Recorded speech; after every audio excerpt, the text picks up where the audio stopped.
Kumabit ka, tapos pag nahuli ka sasabihin mo hindi mo sinasadya. Nang babae ka, ng lalaki ka. Tapos pag nahuli ka sasabihin mo nagkamali ka lang. Hindi mo sinasadya. Seryoso ba? Cheating is not a mistake. It's a choice. Nagets nyo? Kapag namabit ka, huwag mong sabihin hindi mo sinasadya. May chance kang umiwas eh. Pero di ka lumayok. May chance ka na sabihin sa partner mo. Pero di mo pinaalam.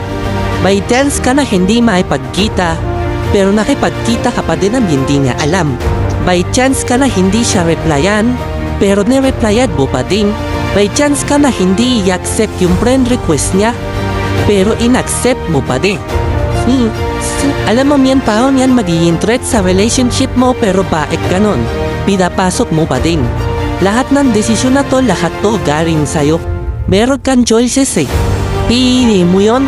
Tayo huwag mo sasabihin na nagkamali ka lang na hindi mo sinasadya. Kasi binigyan ka lang option para iwasan yun. Pero pinili mo yung option na makakasiba ng relasyon ng dalawa. Lahat ng maling desisyon na to, pwede ka naman talaga magkamali.